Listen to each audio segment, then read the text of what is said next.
Olá, professor. Meu nome é Gabriel Cisneros.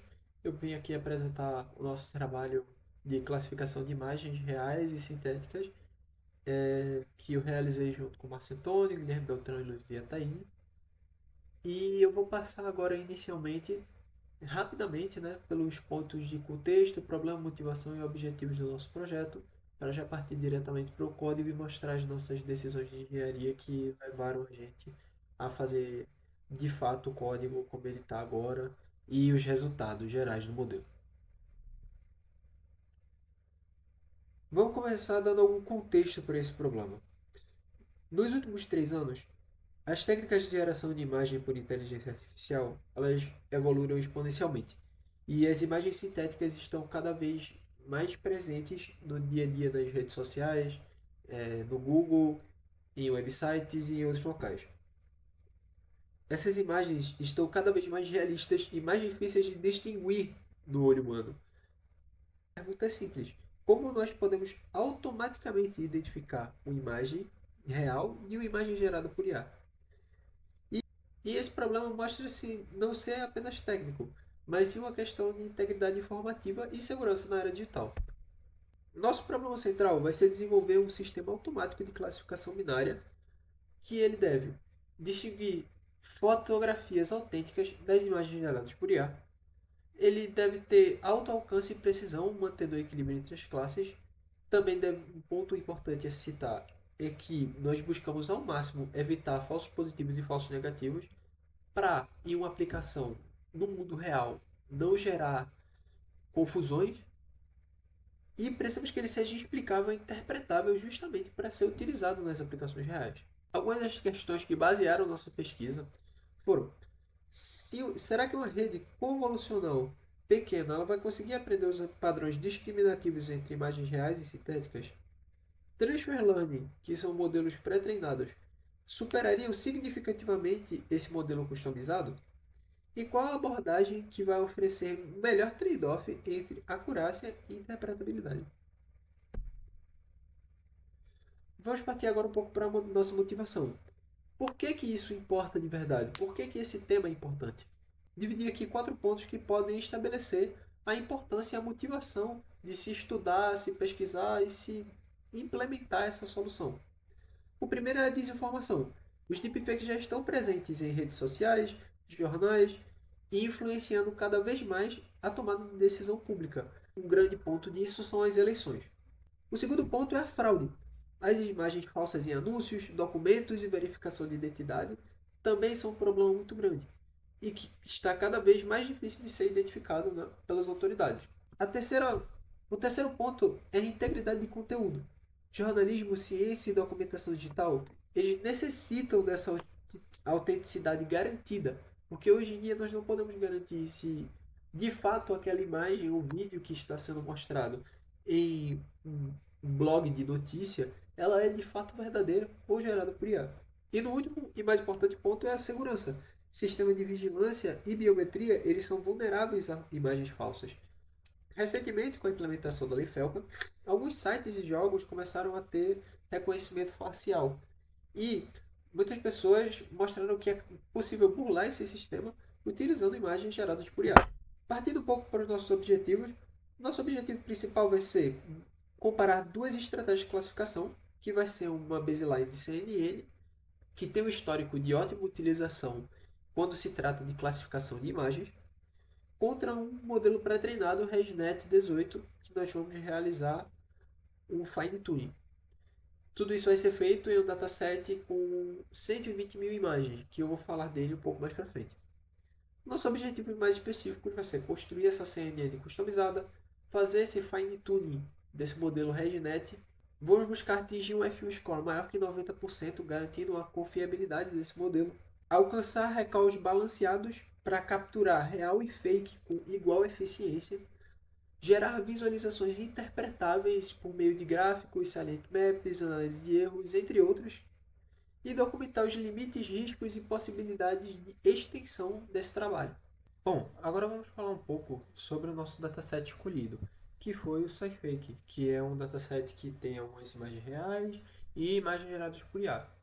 A fonte do dataset é o Kaggle Ele tem o tamanho total de 120 mil imagens JPG e a resolução de cada uma dessas imagens é 224 por 224 pixels por padrão. Ele é dividido da seguinte maneira: ele é dividido em teste treino, fake e real. E cada uma dessas pastas vai conter o seguinte: treino real 50 mil imagens, treino fake 50 mil imagens, teste real vai ter 10 mil imagens e teste fake também 10 mil imagens. Por que a gente escolheu esse dataset especificamente?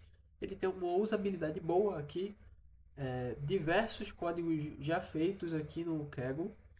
Ele é bem balanceado, ele é bem diverso, ele vai abranger diversos domínios visuais com as imagens. Então a gente tem aqui, por exemplo, um, um navio, né? E temos também um cachorro e assim, tem diversos aspectos, tem de tudo um pouco. Eu vou conseguir mostrar um pouco melhor na visualização lá no código. Ele já é compatível e tem fácil integração. Bom, vamos falar agora um pouco do nosso código. Mostrar inicialmente nosso primeiro notebook, que é o de problemas em coleta. Aqui vai ter um pouco da nossa documentação que a gente fez em relação a todo o projeto. Isso aqui pode ser lido um pouco mais tarde. Eu vou focar mais agora nesse vídeo em mostrar o lado mais visual, os resultados e como é que a gente extraiu cada uma das informações. Inicialmente é importante destacar que a gente usou o CUDA, né, que foi justamente para integrar, né, o PyTorch com a nossa máquina de Guilherme, que ela estava rodando nosso sistema, que é uma 5050. E podemos ver aqui as instalações básicas e aqui já a seleção do dataset. Mais um pouco para frente, a gente vai ter aqui exatamente como está dividido nosso dataset em teste e treino.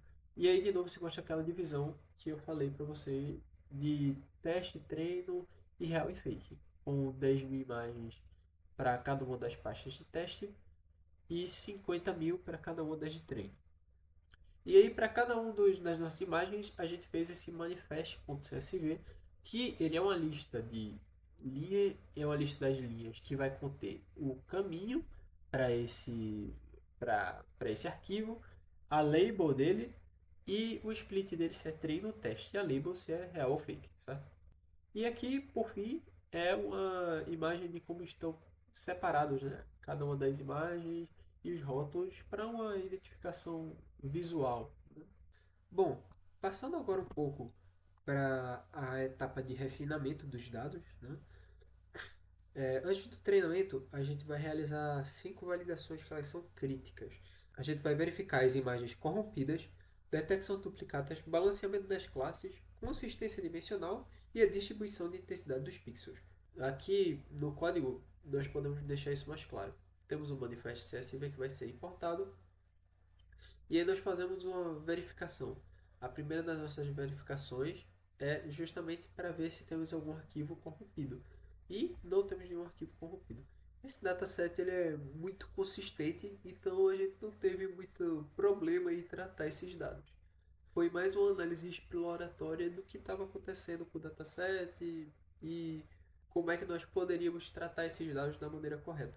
A distribuição de classe, como eu já mostrei, é a distribuição de classes que eu citei anteriormente vai ser 20 mil imagens para teste e 100 mil imagens para treino. Aqui nós vemos também a distribuição do tamanho da imagem, que vai ser sempre constante, já que as imagens vão ter a mesma quantidade de pixels. E por fim, o nível de intensidade dos pixels na imagem. Bom, para concluir, nós observamos que nem real nem fake vai ter vantagens, o que vai evitar o bias em qualquer uma das classes das métricas. Todas as imagens ela tem esse mesmo padrão de 224 por 224 pixels, que é o padrão de ImageNet, e o que simplifica muito o pré-processamento e não tem necessidade de fazer um resize irregular. A terceira observação que nós fizemos foi a distribuição de pixels, que é normal, sem ser afetado por clippings ou artefatos. E o dataset, o que mostra que o dataset está livre de qualquer processamento problemático. A conclusão é que esse dataset tem uma alta qualidade e já está bem estruturado, estando pronto já para a modelagem. Vamos passar agora para a nossa etapa de pré-processamento, que ela vai pegar aquele CSV que foi gerado depois da limpeza e da análise exploratória dos dados e vai fazer, como o próprio nome já diz, um pré-processamento desses dados. A primeira coisa que a gente vai fazer é uma normalização. A gente vai pegar esses valores, transformar eles, essas imagens, a gente vai pegar essas imagens, transformá-las em tensores e normalizar os valores dos pixels. E vamos obter o seguinte resultado. E aqui a média dos tensores RGB e o desvio padrão também com RGB. Aqui estão as transformações que a gente vai fazer tanto para treino quanto para validação. Para treino, a gente vai fazer um data augmentation. A gente vai cortar essas imagens aleatoriamente, né? E também vai girar elas com essa outra função aqui, que é a Random Horizontal Flip. Então, como é que vai acontecer? Nós vamos dar um resize nela, que não é tão necessário, já que todas as imagens já têm o mesmo tamanho, mas para evitar qualquer erro e deixar o código adaptável também para outros datasets. A gente vai cortar algum pedaço dessa imagem aleatoriamente para aumentar os dados e também girar algumas delas aleatoriamente para aumentar os dados. A gente vai transformar elas em tensores e depois normalizá-los. E para validação, já que não precisamos de data augmentation, só vamos fazer um resize, um center crop, que é para cortar a imagem no centro, transformar em tensor e normalizar. E aí, como etapa final do pré-processamento, nós vamos fazer aqui os data loaders do próprio PyTorch. E no fim das contas, nós vamos ter os arquivos prontos para serem inseridos já no PyTorch para treinar os nossos modelos. Bom, aqui entramos já na etapa de modelagem. Nós escolhemos dois modelos distintos para utilizar. O primeiro modelo vai ser o CNN e o segundo modelo um ResNet 18. Esses dois modelos têm características bem distintas. Vou começar citando as do CNN e depois vou falar dos ResNet. O CNN ele tem 33 milhões de parâmetros. Nós vamos treinar ele do zero. Ele vai ter 3 blocos convolucionais progressivos, dropout para regularização, justamente para evitar o overfitting, e 20 épocas com early stop. E enquanto ao ResNet, ele vai ter 11 milhões de parâmetros. Ele é bem menor que o baseline. Temos os pesos iniciais do ImageNet, não foram modificados. Ele vai ter 18 camadas com conexões residuais, um learning rate menor, e nós vamos utilizar um fine tuning, e a mesma coisa, 20 épocas com early stop. Nós vamos usar aqui 5 métricas, como foi solicitado. Vai ser a acurácia, a precisão, recall e a área sobre a curva ROC, né? E todas elas vão estar citadas um pouco mais abaixo. Mas deixa eu só contextualizar um pouco sobre cada uma delas. A acurácia vai ser a proporção de predições corretas, que normalmente é bem enganosa. Mas aqui ela é informativa porque o dataset vai estar balanceado. A predição vai ser de todas as predições fakes, quantas delas estão corretas. De todas as imagens realmente fakes, quantas delas nós conseguimos capturar. O F1 score vai ser a média harmônica entre a precisão e o recall. E a área sobre a curva ROC vai ser para medir a capacidade de ranking do modelo. No fim das contas, o procedimento de treinamento vai ser o seguinte. Nós vamos iniciar os dois modelos, tanto a baseline quanto o ResNet. A baseline de CNN com pesos aleatórios e o ResNet com pesos do ImageNet mais um custom headline. Nós vamos ter um loop de treino que para cada batch de 64 imagens ele vai fazer o forward pass, o cálculo de loss, o backward pass e a atualização dos pesos. Aqui nós vamos rastrear loss, accuracy, precision, recall e F1 score. Vamos ter o loop de validação, que é sem dropout e sem aumentação. A gente vai calcular as métricas do validation set. E se o F1 melhorou, a gente vai salvar esse checkpoint específico. Nós temos também o early stopping, que vai parar o treino se o F1 não melhorar durante 3 épocas. E vai usar o melhor checkpoint para o teste. E no teste final a gente vai carregar o melhor modelo salvo durante o treinamento, o modelo que melhor saiu durante o treinamento, e a gente vai avaliar no teste set completo e vai gerar as predições e as probabilidades que eu vou mostrar daqui a pouco. A gente também salva o modelo aqui no barra models, tanto do baseline CNN, que é o melhor, foi o modelo que melhor desempenhou, né, durante esse, esse teste, qual deles que melhor desempenhou durante as épocas, e o ResNet também, qual melhor desempenhou durante as épocas. Aqui nós temos o resultado inicial na nossa modelagem e de como desempenharam os modelos durante as épocas, tendo uma maior acurácia do ResNet e uma superioridade em quase todos os pontos do modelo ResNet com o nosso fine tuning.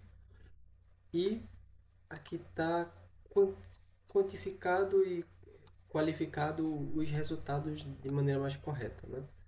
Aqui nós podemos passar pelo melhor modelo, que foi o ResNet, e a precisão de 97,81, uma, uma, perdão, uma accuracy de 97%, uma precisão de 98%, um recall de 96%, FM score de 97% e uma curva ROC de 99%. Temos aqui também como é que se desempenharam os dois modelos, tanto o ResNet quanto o CNN, um comparativo lado a lado, como eu mostrei, mas dessa vez formatado em tabela e deixado mais visualizável, né? E junto com isso as matrizes de confusão, que mostram quando cada um deles acertaram, e ele mostra que no mesmo recorte, né, de teste de 5.000 imagens, como é que eles desempenharam.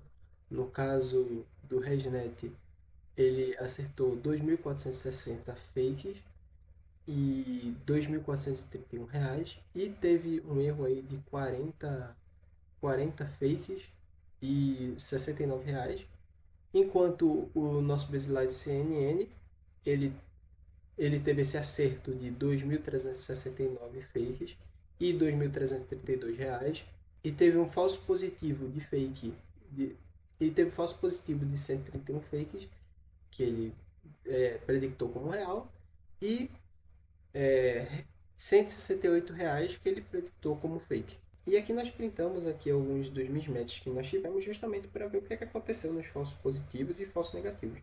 Para os falsos positivos, nós percebemos que normalmente são imagens com uma paisagem com baixa textura.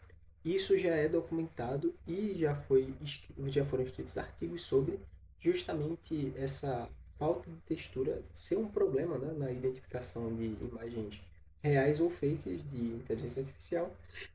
E para os falsos negativos, né, fotos reais, fotos falsas, né, que a imagem que os modelos disseram que eram reais, normalmente são imagens com bastante ruído e que tem um aspecto mais vintage. Então, o modelo ele aprendeu, né, que esse ruído na fotografia ele aparenta ser uma fotografia mais antiga e ele classifica ele como imagem real.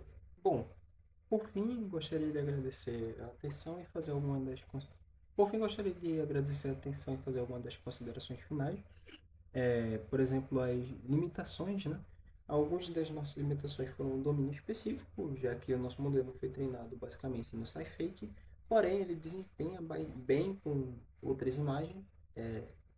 Fique à vontade para testar o modelo, né? Isso é totalmente possível, os modelos já estão salvos e estão upados no GitHub. A resolução é fixa, então se uma imagem for muito grande, isso aí de fato é um problema. Se uma imagem for muito grande, nós não fizemos o tratamento de, por exemplo, fatiar a imagem e particionar ela em diversas porções, né? O que normalmente é feito para imagens maiores. Uma interpretabilidade que ela é parcial, a gente entende quais features elas discriminam, mas a gente não pode garantir causalidade, como por exemplo, se ele realmente detecta síntese ou apenas padrões espúrios do dataset. E o custo computacional, né? O ResNet ele passou aí 5 horas rodando numa GPU que era potente, que é um 50-50. E então, para trabalhos futuros, nós temos, por exemplo, testar múltiplas resoluções, colocar imagens com diferentes padrões, implementar mais alguns modelos que podem ser testados, alguns de estado da arte de alguns dos artigos que nós lemos, e as possíveis aplicações, se não tiverem ficado claras até agora, é uma aplicação bem prática, né? Pode ser usada em mídia social, em agência de notícias, segurança, no setor financeiro e entre outros. E basicamente é esse o nosso trabalho. Eu agradeço a atenção.